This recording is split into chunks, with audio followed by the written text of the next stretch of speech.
నమస్తే విజయవాడ. మామూలు కాదయ్యా మీరు. మొత్తానికి విజయవంతంగా పెద్ద టీంని తీసుకొచ్చేశారు. Ram చరణ్ని తీసుకురాగలిగారు. Mainly thanks to MP గారు. ఇంత షార్ట్ టైంలో ఇంత చాలా బాగా ఆర్గనైజ్ చేసినందుకు we are very very happy. 1962 Benz circle దగ్గర సరోజినీదేవి హాస్పిటల్లో నేను పుట్టాను. అప్పుడు బెజవాడ. సో బెంజ్ సర్కిల్ నాకు బాగా తెలిసి అప్పుడు వాకింగ్ స్ట్రీట్ అయి ఉండేది. ముంత కింద పప్పు, గవర్నర్ పేటలో ముంత కింద పప్పు ఇవన్నీ తిని ప్రతి హాలిడే ఇక్కడ ఎంజాయ్ చేసినాడిని, మీతో పెరిగినాడిని, మీతో ఉన్నాడిని, మీతో ఉండిపోయేవాడిని. నేను ఇక్కడ పుట్టింది ఎంత వాస్తవం. పెద్ది అనే సినిమా ఇండస్ట్రీకి, డిస్ట్రిబ్యూటర్స్కి, ఎగ్జిబిటర్స్కి, మాకు ఆర్టిస్టులకి, మీ అందరికీ పెద్ద దిక్కు అవుతుంది. ఇది వేరే రేంజ్కి వెళ్ళిపోయే సినిమా. అందరూ గట్టిగా ఊపిరి పీల్చుకునే టైం, అందరూ ఆకలి, అందరు దాహం తీర్చే టైం ఇది. నాకు కూడా, ఎందుకంటే నాకు మంచి క్యారెక్టర్ వచ్చి 8 ఏళ్ళు అయింది. అంటే అరవింద సమేత తర్వాత పెద్దిలో నా క్యారెక్టర్, నాకు బుచ్చిబాబు నన్ను ఎలా ఊహించాడో నాకు తెలియదు, కానీ అప్పలసూరిగా నాకు తెలిసి ఇదే నా బెస్ట్ క్యారెక్టర్ అవుతుంది. సినిమా కూడా బెస్ట్ సినిమా అవుతుంది. ఇక రామ్ చరణ్ మెగా పవర్ ఏంటో ఈ సినిమాలో చూపిస్తాడు. ఏ స్టేట్కి వెళ్ళినా, ఏ కంట్రీకి వెళ్ళినా అక్కడి నుంచి 6 కొట్టాడు. ప్రతి షాట్ సినిమాలో 6రే. మీరు క్యాచ్ పట్టుకోవాలంతే. వాళ్ళ నాన్నగారు చిరంజీవి గారితో ఒక చిన్న డిస్కషన్ జరిగింది, మెగాస్టార్ గారితో. అప్పుడు నేను చరణ్ అంటే నాకు చాలా ఇష్టం. నేను మాట్లాడుతూ ఎంత ఎదిగిపోయాడండి అని చెప్తా ఉంటే ఆయన ఒక మాట అన్నారు, Charan talent wise, career wise, success wise ఒక ఎత్తు అయితే మనిషిగా సక్సెస్ అయ్యాడు. ఒక మంచి మనిషిగా, ఆ మంచి మనిషి, మంచి మనసు నేను సెట్లో చూస్తూ ఉంటాను. కలిసినప్పుడల్లా ఆ చూపులో, ఆ మాట, పిలుపులో కనపడుతూ ఉంటుంది. సో తనతో ఎప్పుడైనా ఏదైనా నేను ఎప్పుడూ రెడీగానే ఉంటా. ఎందుకంటే ఆపర్చునిటీ రావటమే గొప్ప విషయం. తన మనసు గురించి చెప్పాలంటే సాయిధరం తేజ్ ఒకసారి అన్నాడు,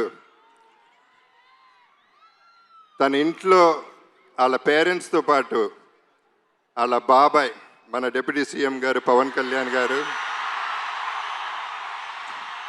తన కజిన్స్ అందరితో చాలా ఆప్యాయంగా ఉంటాడు. చాలా సరదాగా అల్లరి చేస్తూ కలిసిమెలిసి ఉంటామని చెప్పాడు. చాలా సంతోషం.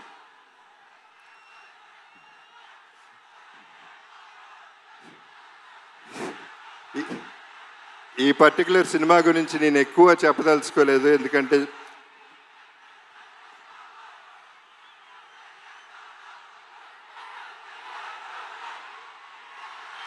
ఓకే.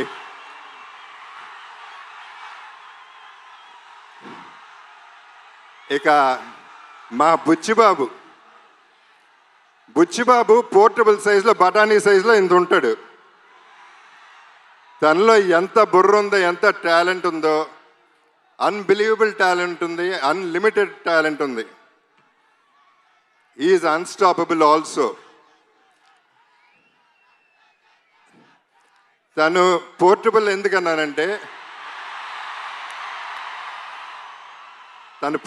ఎందుకన్నానంటే ఇలా ఉంటాడు, అందరు సంకల్లో దూరిపోతూ ఉంటాడు, చాలా ప్రేమగా ఉంటాడు. ఆ పోర్టబుల్ సెట్ని ఎక్కడికంటే ప్రతి ఇంట్లో, ప్రతి గుండెల్లో చేర్చేసుకుంటారు. అసలు వదిలితే సంకెక్కేస్తాడేమో అటువంటాడు. తను ప్రతి క్యారెక్టర్ డిజైన్ చేసిన విధానం అద్భుతంగా ఉంటుంది. మీరు చూస్తారు సినిమా, నేను ఎక్కువ చెప్పవసరం లేదు, మీ అందరికీ అన్నీ బాగా తెలుసు. ఇక రెహమాన్ గారి గురించి అప్పుడు ఇప్పుడు ఎప్పుడు కూడా సెల్యూట్ సార్. ఇక ర్యాండీ ఒక వన్ మోర్ అనేది ఎప్పుడు వినపడుతుంది దగ్గర. అండ్ ధైర్యంగా టేక్ ఓకే అని చెప్పగలే ధైర్యం ఒక్క ర్యాండీకే ఉంది, డైరెక్టర్ కంటే ముందు. అంత క్యాలిబర్ ఉన్న ర్యాండీతో పనిచేశాను. నా అదృష్టం ఈ సెకండ్ ఇన్నింగ్స్లో ఇటువంటి వాళ్ళతో పనిచేయగలుగుతున్నాను.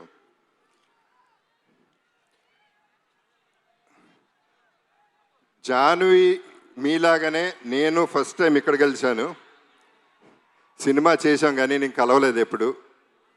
శ్రీదేవి గారు నాన్నగారు సినిమాలో చేశారు కానీ ఆవిడ తెలుసు, కానీ ఈవిని కలవలేదు. కానీ శ్రీదేవి గారు ఎక్కడున్నా ఈ జర్నీ అంతా ఎంజాయ్ చేస్తూ ఉంటారు. లుకింగ్ అట్ జాన్వి, మనందరం ట్రైలర్ చూసాం, ఎంత బాగుందో, ఎంత బాగా చేసిందో మీ అందరు చూశారు. God bless everybody. సతీష్ గారు, రామ్ చరణ్ తనకై తను ఫోన్ ఎత్తి సతీష్ గారికి ఫోన్ చేసి ఈ సినిమా మనం చేస్తున్నామని చెప్తే అంతకంటే అదృష్టం ఏముంటుంది? అంటే ఆయన క్యాలిబర్ ఏంటో కూడా మీకు క్లారిటీ వచ్చేసి ఉంటుంది ఈ పాటికి. ఆయన నాకు బాగా నచ్చింది ఏంటంటే ప్రొడక్షన్లో ప్రతిరోజు వచ్చారు, కూర్చున్నారు, ప్యాషనెట్గా సినిమా తీశారు. సో వీళ్ళందరితో పనిచేయటం, I'm sorry if I forgot anybody. So వీళ్ళందరితో పనిచేయటం, ఈ జర్నీ ఎంజాయ్ చేయటం అనేది నాకు ఒక అద్భుతం. నా జీవితంలో ఇదొక అద్భుతం అవుతుంది, నా బెస్ట్ ఫిల్మ్ అవుతుంది, నా బెస్ట్ క్యారెక్టర్ అవుతుంది. ఒకే ఒక డైలాగ్తో ఫినిష్ చేస్తాను.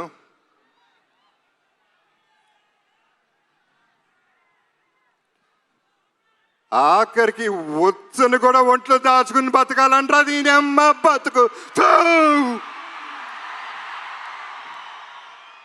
మీ అప్పల సూరి.